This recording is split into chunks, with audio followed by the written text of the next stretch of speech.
नमस्कार दोस्तों, मैं वी एस ठाकुर आपका एमपी की क्लास में स्वागत करता हूं। आज से हम एमपी का इतिहास पढ़ने वाले हैं। एमपी के इतिहास को हम 3 भागों में पढ़ेंगे। सबसे पहले हम प्राचीन इतिहास की बात करेंगे, उसके बाद जो मध्यकाल इतिहास पढ़ते हैं तो मध्यकाल की बात करेंगे, और लास्ट में हम क्या पढ़ेंगे, आधुनिक इतिहास। आधुनिक इतिहास में हम 1857 की क्रांति, 1947 के जब भारत आज़ाद हुआ था, ये सब पढ़ेंगे, और भोपाल का जलियांवाला बाग हत्याकांड। ये सभी जो आधुनिक भारत से संबंधित हैं, ये सभी चीज़ें हम पढ़ेंगे, ठीक है। और दोस्तों, इसके अलावा हम अपने चैनल के बारे में बताना चाहते हैं। मेमोरियल एक न्यू प्लेटफॉर्म है। यहाँ पर आपको कुछ फैसिलिटीज़ मिलती हैं, जैसे यहाँ पर बेस्ट एजुकेटर मिल जाते हैं, पीडीएफ और सीरीज की सुविधा मिल जाती है। जैसे हमारा एमपी का कोर्स ख़त्म होगा तो हम एमपी के एमसीक्यू की एक सीरीज चलाएंगे जो लगभग 1 महीने तक चलेगी, ठीक है। और यदि आप पीडीएफ प्राप्त करना चाहते हैं तो आपको टेलीग्राम चैनल ज्वाइन करना पड़ेगा। टेलीग्राम की लिंक मैंने डिस्क्रिप्शन में दे दी है, तो आपको टेलीग्राम चैनल ज्वाइन करना है। और यदि आप चैनल पर पहली बार आए हैं तो चैनल को सब्सक्राइब जरूर कर लें और मेरी वीडियो को लाइक और शेयर कर दें, ठीक है। और एक बात और, जो हमारी एमपीपीएससी प्री मेंस की क्लासें रहती हैं वो रोज़ शाम 6:30 बजे रहती हैं। डेली लाइव चलती हैं क्लासें, तो आपको ज्वाइन करना है और रोज़ शाम 6:30 बजे मेरी लाइव क्लास में आना है। और जब सब्सक्राइब करते हो तो बेल आइकॉन पर क्लिक कर दिया करो, तो क्या होगा, आपको नोटिफिकेशन मिल जाएगा मेरी क्लास का। ये सब बातें आपको ध्यान रखनी है दोस्तों। चलिए तो दोस्तों अपनी क्लास स्टार्ट करते हैं।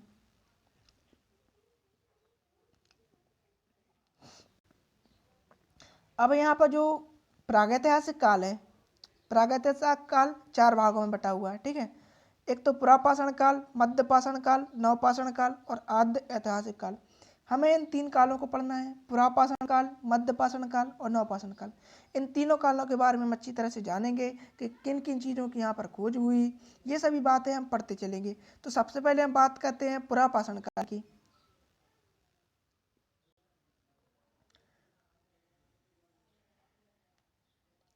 जो पुरापाषाण काल है, इसका जो समय है ये 2.5 लाख से लेकर 10,000 ईसा पूर्व तक माना जाता है।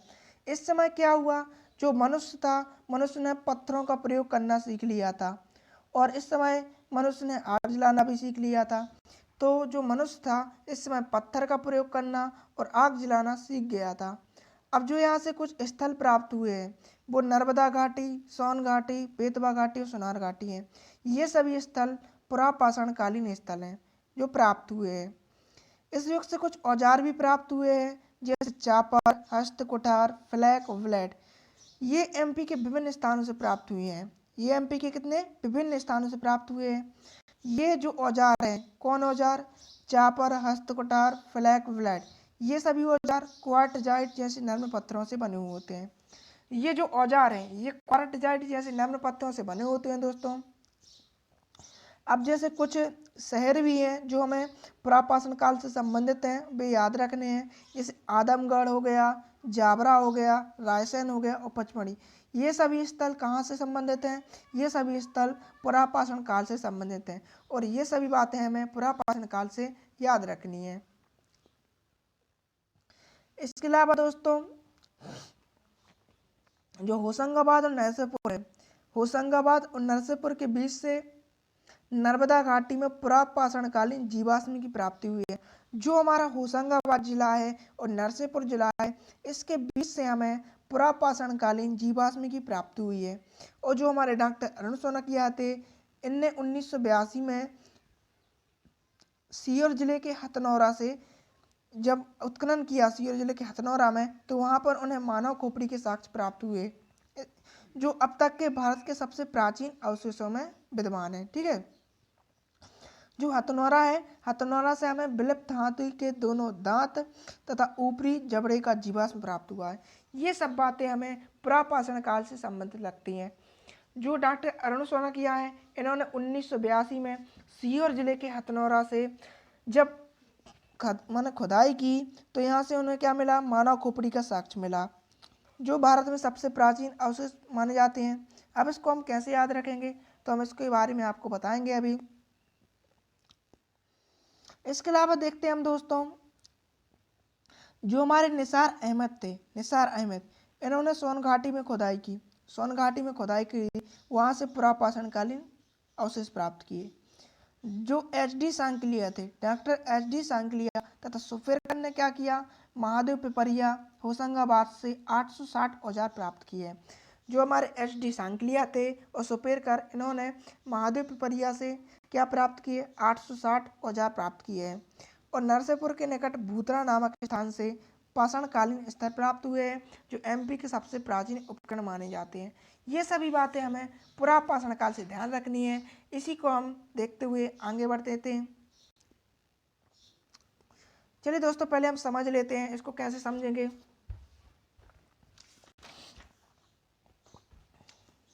इस समय क्या हुआ, जो मनुष्य था, मनुष्य ने क्या किया,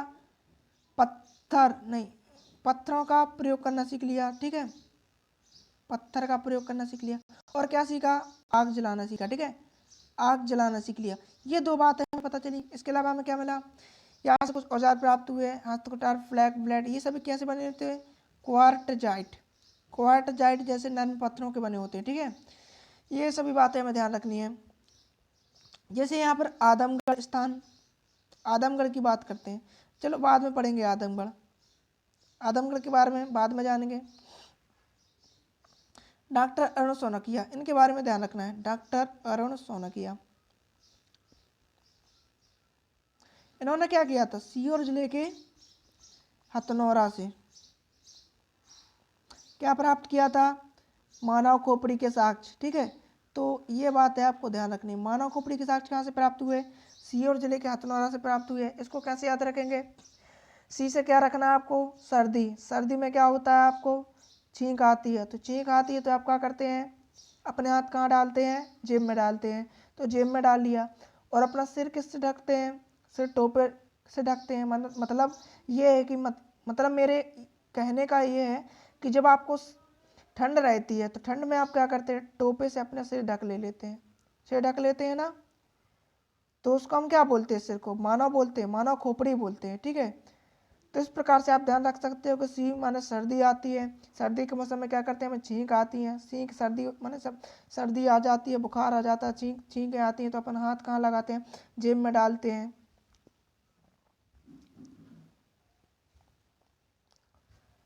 इस प्रकार से आप याद रख सकते हैं। इसके अलावा और क्या है दोस्तों,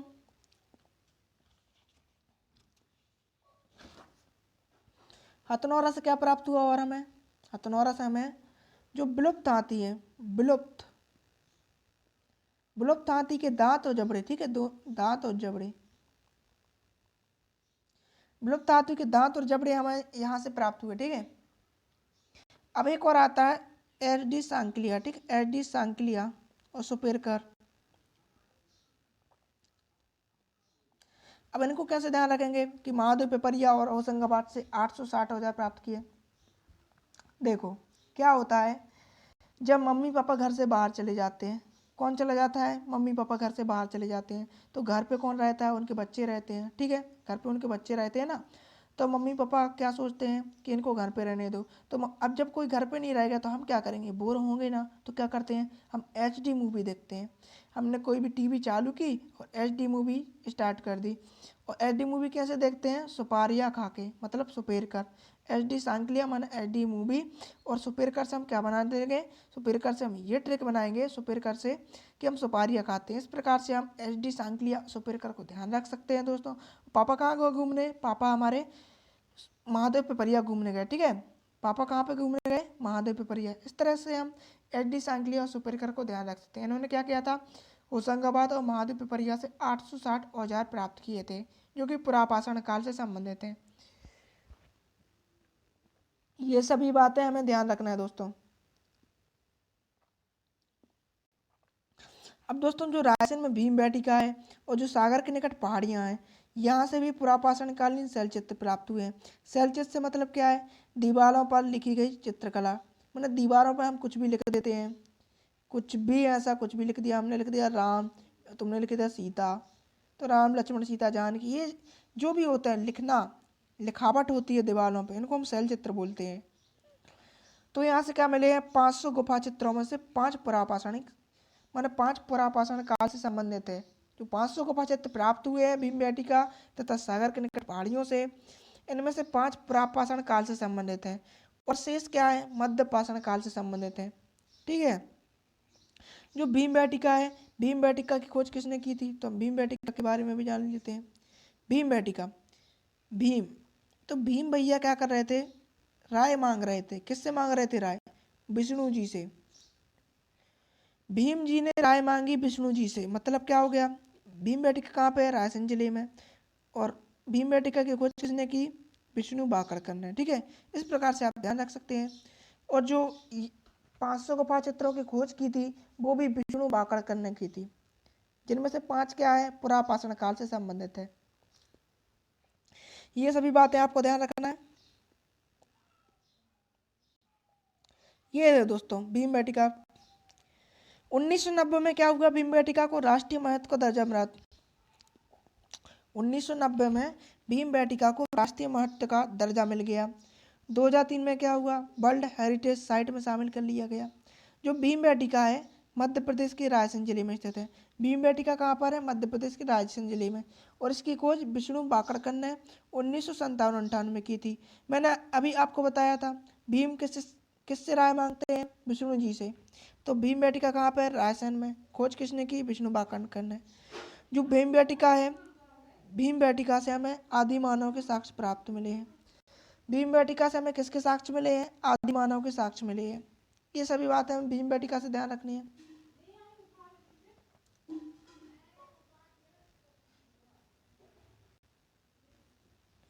अब हम मध्यपाषाण काल की बात करते हैं। तो मध्यपाषाण काल 10,000 ईसा पूर्व से 5500 ईसा पूर्व तक चला। ठीक है।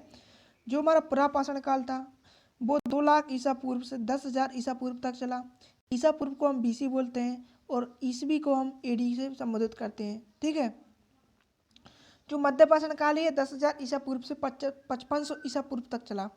इस काल में क्या हुआ, जो मनुष्य था उसने पत्थरों को अत्यंत छोटा कर लिया, इसलिए इसे क्या कहा गया, माइक्रोलिथ कहा गया।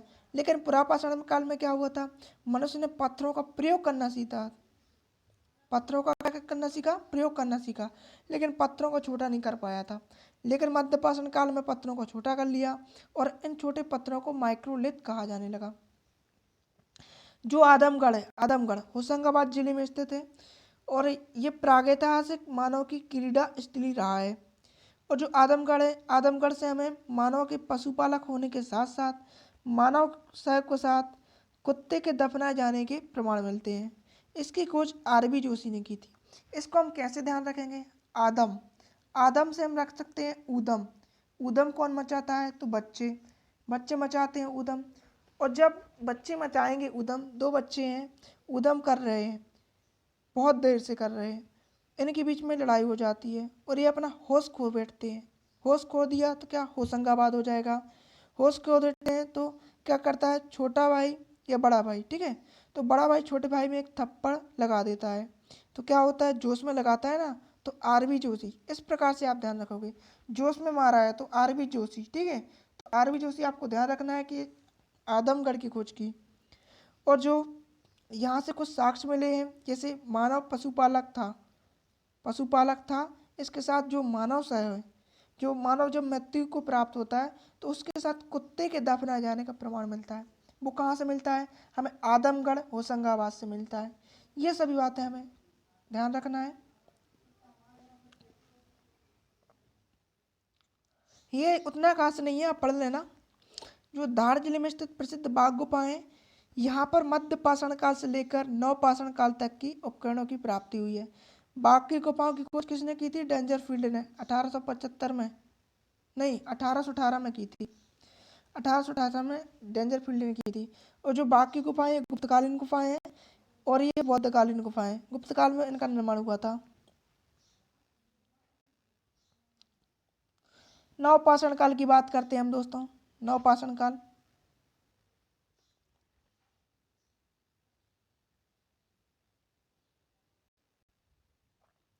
नवपाषाण काल की बात करें तो 5500 ईसा पूर्व से लेकर 3000 ईसा पूर्व तक इसका समय माना जाता है। पुरापाषाण काल में क्या हुआ था दोस्तों, पुरापाषाण काल में मनुष्य ने पत्थरों का प्रयोग करना तथा आग जलाना सीख लिया था। और जो मध्यपाषाण काल था, मध्यपाषाण काल में पत्थरों को छोटा करना सीख लिया। और जो नवपाषाण काल है, यहाँ पर मनुष्य ने क्या किया, यहाँ पर मनुष्य ने स्वयं का घर बना लिया और कृषि करने लगा। क्या बना लिया, स्वयं का निवास और कृषि करने लगा। अब जो ऐसे नवपाषाण काल है तो कुछ स्थल हैं जो कि नवपाषाण कालीन स्थल है, जैसे हमारा सागर में स्थित एरण, आदमगढ़, होशंगाबाद, दमोह, जबलपुर, सागर, भोपाल, ये सभी नवपाषाण कालीन स्थल की प्राप्त हुई। अब जो भोपाल में श्यामला पहाड़ी है, श्यामला पहाड़ी से कुछ शैलाश्चर्य प्राप्त हुए जो अनेक खांचेदार क्रोट के बने हुए हैं। भोपाल का बैरागढ़ भी नवपाषाण कालीन उपकरण प्राप्त हुए हैं। जबलपुर में नर्मदा नदी के तिलवाड़ा घाट और लमेटा घाट से भी नवपाषाण कालीन बस्तियों के साक्ष्य प्राप्त हुए हैं। इसके अतिरिक्त सोन नदी घाटी, बनास हो गया, मोहन नदी घाटी से भी अनेक नवपाषाण कालीन उपकरण की प्राप्ति हुई है।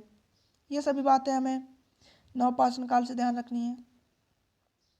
इसके बाद हम ताम्रपाषाण काल की बात करते हैं। तो इस समय क्या हुआ ताम्रपाषाण काल में, देखो ताम्रपाषाण काल का नाम ताम्रपाषाण काल क्यों पड़ा, क्योंकि इस समय मनुष्य ने तांबे का प्रयोग करना सीख लिया था। किसका प्रयोग करना सीखा, तांबे का प्रयोग करना सीख गया था, जिस कारण से इसका नाम ताम्रपाषाण काल पड़ा। अब यहाँ पर खुदाई हुई तो यहाँ से मिट्टी के बर्तन प्राप्त हुए, मर्दवान को ही हम मिट्टी के बर्तन बोलते हैं। धातु निर्मित बर्तन प्राप्त हुए, धातु से आप लगा सकते हो कि जो तांबे के बर्तन है वो प्राप्त हुए और कुछ उपकरण प्राप्त हुए। अब जबलपुर से कुल्हाड़ी प्राप्त हुई और जो बालाघाट का डोंगरिया है, डोंगरिया से हमें तांबे के उपकरण तथा चांदी के आभूषण प्राप्त हुए और भीमबेटका से हमें ताम्रपाषाण कालीन शैलाश्चर्य की प्राप्ति हुई। और मध्य प्रदेश में कुछ ताम्रपाषाण कालीन संस्कृति से जुड़े साक्ष्य हैं, जैसे मालवा हो गया, नवदा टोली हो गया, कायथा हो गया, एरण और बेसनगर, ये सभी ताम्रपाषाण कालीन संस्कृति से जुड़े हुए स्थल हैं। ये सभी बातें हमें ध्यान रखनी है। एक बार समझ लेते हैं। अब जो नवपाषाण काल, इसका समय कब से कब तक चला, 5500 से लेकर 3000 ईसा पूर्व तक चला। कब से कब तक, 5500 से लेकर 3000 ईसा पूर्व तक चला। इसमें क्या क्या हुआ तो इस बातों को जानते हैं। इसमें मनुष्य ने कृषि करना सीख लिया और स्वयं का एक घर बना लिया, मतलब निवास, बस गया एक जगह पर। और क्या हुआ, भोपाल के बैरागढ़ नवपाषाण कालीन उपकरण प्राप्त हुए। श्यामला पहाड़ी से हमें खांचीदार क्या प्राप्त हुए, श्यामला पहाड़ी से हमें खांचीदार शैलाश्चर्य प्राप्त हुए। और जो जबलपुर में तिलवाड़ा घाट है, तिलवाड़ा घाट, लमेटा घाट, लमेटा घाट से हमें क्या प्राप्त हुआ, यहाँ से भैया हमें बस्तियों के साक्ष्य मिले हैं जो कि ताम्रपाषाण कालीन बस्तियाँ हैं। ये सभी बातें आपको ध्यान रखनी है। और ताम्रपाषाण काल में क्या हुआ, तांबे का बहुत अधिक प्रयोग हुआ इसमें, तो इसका नाम ताम्रपाषाण काल कहा गया। ठीक है। और जो भाई यहाँ से क्या मिट्टी के बर्तन प्राप्त हुए, मिट्टी के बर्तन, धातु के बर्तन प्राप्त हुए, मिट्टी धातु ये सभी बर्तन प्राप्त हुए। यहाँ से कुछ नगर है, जैसे एरण हो गया, बेसनगर हो गया, कायथा, नारदोटोली, ये सभी स्थल किससे संबंधित है, ताम्रपाषाण काल से संबंधित है। भीमबेटका से हमें ताम्रपाषाण कालीन उपकरण की प्राप्ति हुई है। ये सभी बातें हमें कहाँ से ध्यान रखनी है, ये सभी बातें हमें ताम्रपाषाण काल से ध्यान रखनी है। ठीक है दोस्तों।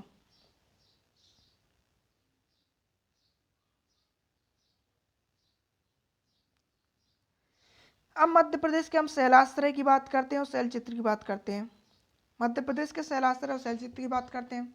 अब जो रानी माची शैलाश्रय है ये कहाँ पर है, सोन के कगार पर। कहाँ पर है, सोन के कगार पर। अब जो रानी माची शैलाश्रय है इसमें गेरू से पशुओं के चित्र बने हुए हैं। किससे बने हुए हैं, गेरू से पशुओं के चित्र बने हुए हैं। पशुओं का चित्रण चौकोर रेखाओं से आड़ी तिरछी रेखाओं से भरा हुआ है। यह चित्रंगी सिंगरौली में है। अब जो रानी माची शैलाश्रय है यह कहाँ पर है, चित्रंगी सिंगरौली में। सिंगरौली कहाँ है, सिंगरौली हमारा पूर्व जिला है। ठीक है, सिंगरौली हमारा उत्तर पूर्व जिला है। लिखी दंत शैलाश्रय की बात कर लेते हैं। ये कहाँ पर है, अशोकनगर जिले की ऐतिहासिक एवं पर्यटन नगरी चंदेरी में है। ठीक है, लिखी दंत कहाँ पर है, चंदेरी में है। चंदेरी कहाँ पर है, अशोकनगर में। अशोकनगर में करीला माता का मंदिर भी है। ये है दोस्तों। सबसे पहले हम बात करते हैं लिखी छाछ शैलाश्रय। तो लिखी छाछ शैलाश्रय कहाँ पर है, मुरैना में। क्या होता है दोस्तों, हमारे घर के ऊपर जो खप्पर रहते हैं, इसको हम बोलते हैं खपरे। तो खपरे पे क्या होता है, मोर, मोर बैठ जाती है। तो क्या क्या लिख, कुछ भी लिख देती है। इसने उसने लिख दिया राम, मोर ने क्या लिख दिया, राम। ठीक है, इस प्रकार से आप ध्यान रख सकते हो कि जो मोर रहती है वो लिख देती है खप्पर पर। खप्पर कहाँ पर होते हैं, छत पर। तो लिखी चाँद शैलास्त्र कहाँ पर हो जाएगा, मुरैना में हो जाएगा। जो लिखी दंत शैलचित्र है ये कहाँ पर है, चंदेरी में है। मामा भांजा शैलास्त्र है। मामा भांजा का रिश्ता शिवराज सिंह चौहान और उनके भतीजों के बीच में होता है। भतीजे कौन, पूरा एमपी का जितना भी युवा वर्ग है ये सभी उनके भतीजे हैं। इस प्रकार से आप ध्यान रख सकते हैं। बट ये भोपाल में नहीं होगा, बट ये होशंगाबाद में होगा। मामा भांजा से आपको होशंगाबाद ध्यान रखना है। अब कटनी से झंझारी याद रखना है। कैसे याद रखेंगे, कट, कट से क्या, जब हमारा हाथ कट जाता है तो क्या होता है, दर्द होता है। दर्द को अपन क्या बोलते हैं, झिंझरी। अपन कहते हैं ना झिंझनी आ रही है, तो इससे क्या रख सकते हैं आप ध्यान, कट से झंझारी, मैंने कटनी से झंझारी। अब जो रानी माची शैलाश्रय इसके बारे में अभी बताया था, ये चितरंगी सिंगरौली में है। कहाँ पर है, चितरंगी सिंगरौली में है। अब हम मध्य प्रदेश की कुछ संस्कृतियां हैं उनकी बात करते हैं। अब जो मालवा संस्कृति है ये नवदा टोली और महेश्वर से प्राप्त हुई है। जब नवदा टोली और महेश्वर का उत्खनन हुआ या खुदाई हुई तब यहाँ से ताम्रपाषाण कालीन सभ्यता सामने आई। अब जो मालवा संस्कृति है इसमें कुछ स्थल है, जैसे यहाँ पर कायथा उज्जैन और एरन सागर और नवदा टोली खरगोन, ये सभी स्थल हमें मालवा संस्कृति से प्राप्त हुए हैं। मालवा संस्कृति अपने उत्कृष्ट मृदभांड के लिए जानी जाती है, मिट्टी के लिए जानी जाती है, मिट्टी के बर्तन के लिए जानी जाती है। जो मालवा संस्कृति है ये अपनी उत्कृष्ट मृदभांड के लिए जानी जाती है। जो नवदा टोली है यहाँ से हमें कृषि के साक्ष्य मिले हैं। नवदा टोली से हमें किसी के साक्ष्य मिले हैं, कृषि के साक्ष्य मिले हैं। ये सभी बातें ध्यान रखना है। अब दोस्तों हम नवदा टोली की बात करते हैं। तो नवदा टोली कहाँ पर है, नवदा टोली खरगोन में है। इसकी खुदाई किसने की, 1957-58 में एस.डी. सांकलिया ने की। और यहाँ से हमें क्या प्राप्त हुए हैं, मृदभांड। मृदभांड को क्या कहा गया, मालवा मृदभांड कहा गया। और जो भारत में सबसे प्राचीन चावल हैं वो भी हमें नवदा टोली से प्राप्त हुए हैं। और नवदा टोली से कृषि के साक्ष्य मिले हैं। कुछ विद्वान लोग, पुरातात्विक लोग कहते थे कि घोड़े के साक्ष्य हमें नवदा टोली से प्राप्त हुए हैं, लेकिन ऐसा कुछ भी नवदा टोली से हमें प्राप्त नहीं हुआ जो घोड़े से संबंधित हो। नवदा टोली को आप कैसे ध्यान रखोगे, तो नवदा टोली क्या होता है, हम 4 दोस्त या 5 दोस्त कहाँ गए, नर्मदा। नर्मदा में कहाँ पर, नवदा टोली। नवदा टोली कहाँ पर, खरगोन में। तो खरगोन में क्या हुआ, नाव में बैठे। अब यदि नाव में हम बैठेंगे टोली के साथ, मित्रों के साथ बैठेंगे, मित्रगण के साथ बैठेंगे तो क्या करेंगे, एचडी फोटो लेंगे जो हमारी यादों में बच जाएगी। कहाँ पर रहेगी, यादों में। अपनी यादों को ताज़ा करने के लिए हम एक एचडी मोबाइल से फ़ोटो लेंगे। ठीक है, एचडी कैमरे से फ़ोटो ली हमने तो क्या हो गया, एचडी मतलब एचडी सांकलिया। एचडी सांकलिया ने नवदा टोली की खोज कर दी। ठीक है, एचडी सांकलिया ने नवदा टोली की खोज कर दी। ना से नर्मदा हो जाएगा और नाव से नाव हो जाएगा और टोली से मित्रगण, तो एचडी फोटो लेंगे। इस प्रकार से आप ध्यान रखेंगे। यहाँ से हमें मृदभांड प्राप्त हुए जो मालवा मृदभांड कहा जाता है। यहाँ से प्राचीन चावल की प्राप्ति हुई, नवदा टोली से कृषि के साक्ष्य मिले। ये सभी बातें आपको ध्यान रखनी है।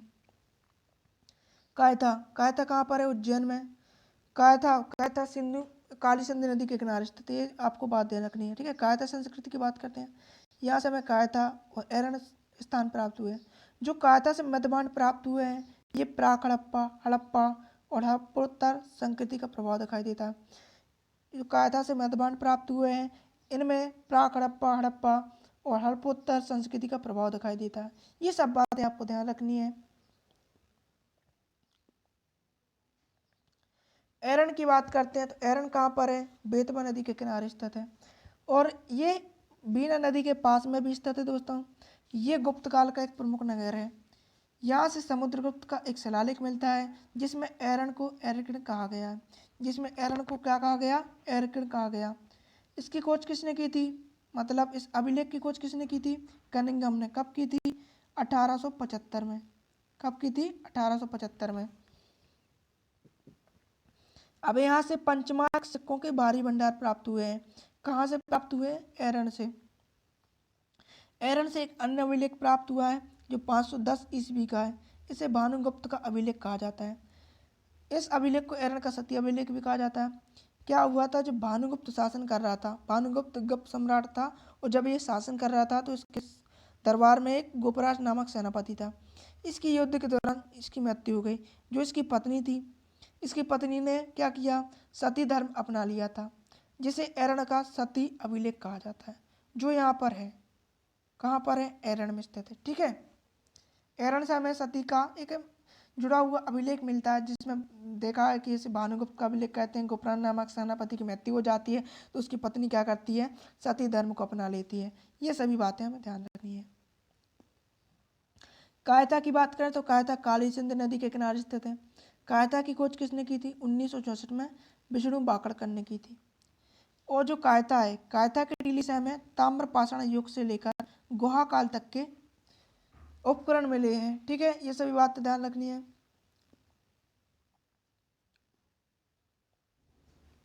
एक बार रिवीजन कर लेते हैं दोस्तों।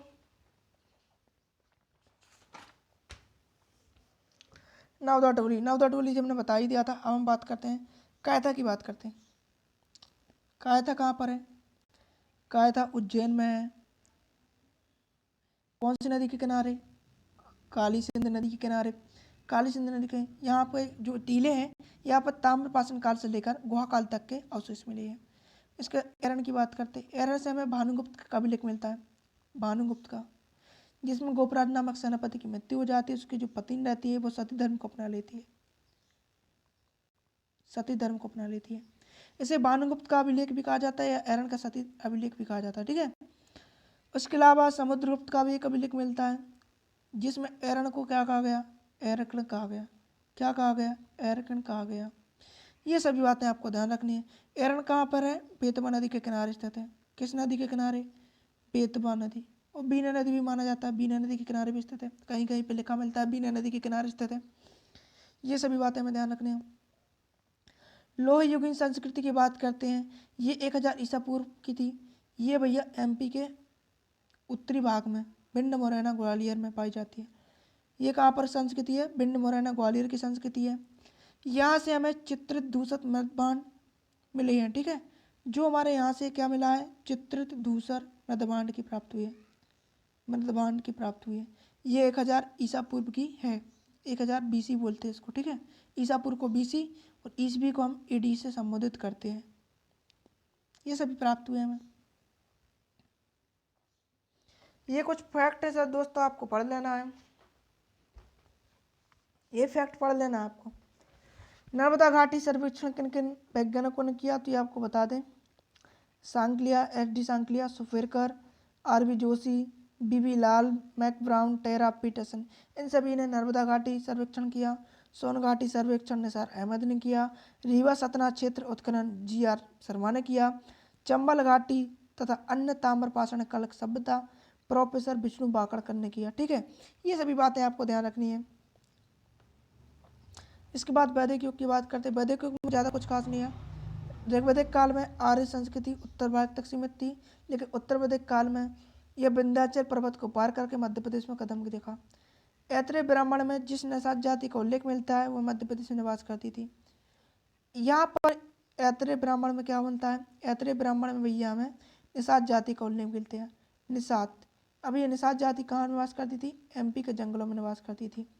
और जो कौशिता की उपनिषद है, इसमें अप्रत्यक्ष रूप से विंध्य पर्वत का उल्लेख मिलता है। कौशिता की उपनिषद में क्या मिलता है? विंध्य पर्वत का उल्लेख मिलता है। और ऐत्रेय ब्राह्मण में निषाद जाति का उल्लेख मिलता है, जो एमपी के जंगलों में निवास करती थी। ये सभी बातें वैदिक युग से संबंधित है।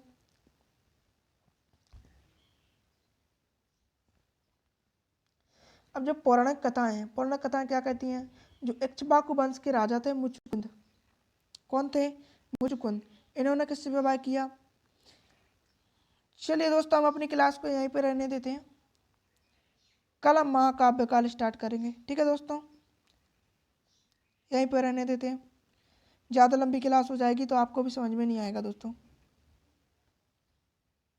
ठीक है, तो ठीक ठीक है, कुछ लोग कह रहे हैं कि पढ़ा दो सर, महाकाव्य काल भी खत्म ही कर दो, कल से हम महाजनपद पढ़ेंगे। ठीक है, अब जो पौराणिक कथा है, पौराणिक कथाओं के अनुसार इक्ष्वाकु वंश के राजा मुचुकुंद, मुचुकुंद ने क्या किया, नर्मदा नदी के किनारे अपने पूर्वज मंदाता के नाम पर मंदाता नगरी स्थापित की। ठीक है, जो वर्तमान में कहाँ पर है, खंडवा जिले में, जो आज भी है। अब जो राम के भाई थे शत्रुघ्न, शत्रुघ्न का जो पुत्र था शत्रुघाती, इसने दशाण पर शासन किया। जो राम के पुत्र थे कुश, कुश और शत्रुघाती ने मिलकर दशाण पर शासन किया, जिसकी राजधानी कुशावती हुई। अभी मैंने बताया था का जो ऐत्रेय ब्राह्मण है, ऐत्रेय ब्राह्मण में निषाद जाति का उल्लेख मिलता है। तो यहाँ पर क्या होता है, पुराणों में वर्णन है कि सतपुड़ा तथा विंध्य क्षेत्र के वनों में कभी निषाद जाति निवास करती थी।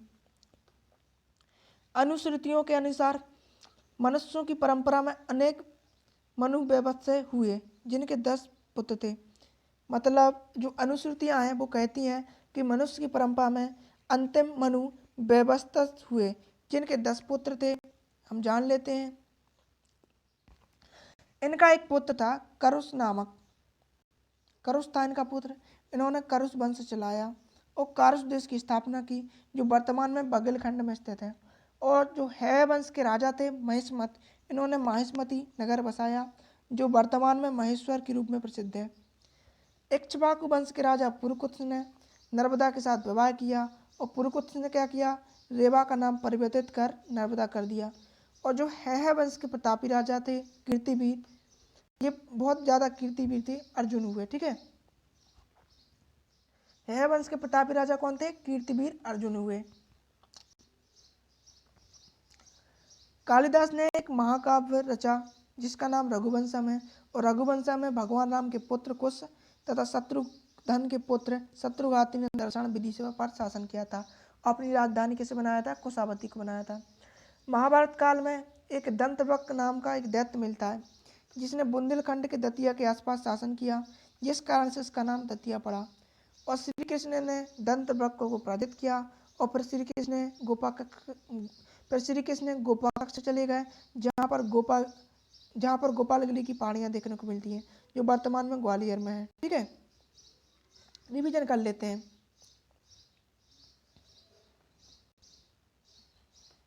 पौराणिक कथाओं के अनुसार क्या कहते हैं, जो मुचुकुंद थे, कौन थे, मुचुकुंद थे, इन्होंने क्या किया, इन्होंने भैया नर्मदा नदी के किनारे मंदाता नगरी बसाई। मंदाता नगरी कहाँ पर है, अभी खंडवा में है। कहाँ पर है, खंडवा में है। सेकंड पॉइंट क्या कहता है, जो राम के पुत्र कुश थे, कुश, और जो शत्रुघ्न के पुत्र थे शत्रुघाती, शत्रुघाती ने क्या किया, दर्शाण पर शासन किया। दर्शाण जो वर्तमान में विदिशा कहते हैं जिसको हम, और कुशावती को राजधानी बनाया। ठीक है, कुशावती को राजधानी बनाया। ये सभी बातें हमें ध्यान रखनी है। इसके अलावा निषाद जाति का उल्लेख भी पुराणों में मिलता है, जो मध्य प्रदेश के जंगलों में निवास करती थी।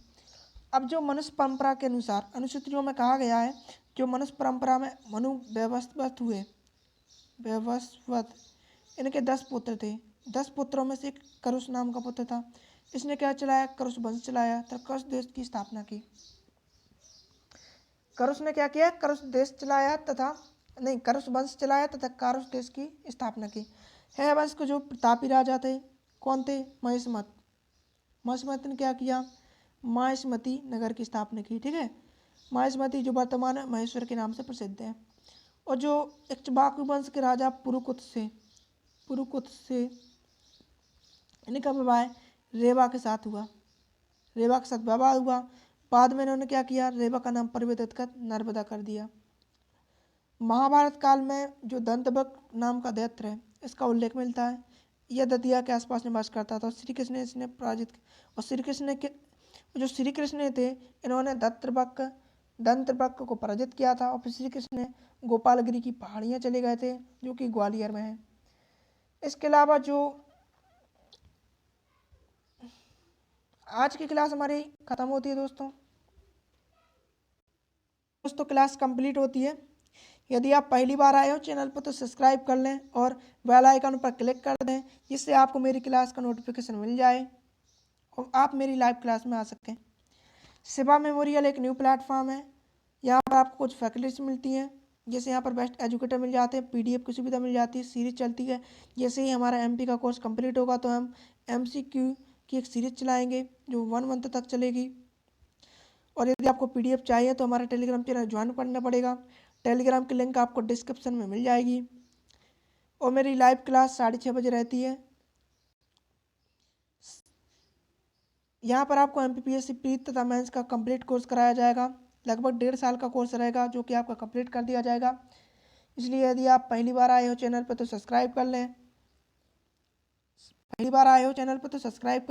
और बेल आइकॉन पर क्लिक करके नोटिफिकेशन का बटन ऑन कर लें और मेरी वीडियो को लाइक कर लें और मेरी वीडियो को ज़्यादा से ज़्यादा शेयर कर दें, जिससे मेरी लाइव क्लास में और से ज़्यादा बच्चे जुड़ें। ठीक है दोस्तों, 1 जून 2021 से हमारी डिस्कशन क्लासेस स्टार्ट होगी जो सुबह 7 बजे रहेगी और लाइव रहेगी। ठीक है, यहाँ पर आपको करंट से संबंधित सभी न्यूज आपको उपलब्ध कराई जाएगी। जब भी आप मेरी क्लास में आते तो आप हेडफोन लगा के आया करो। ठीक है, थैंक यू दोस्तों।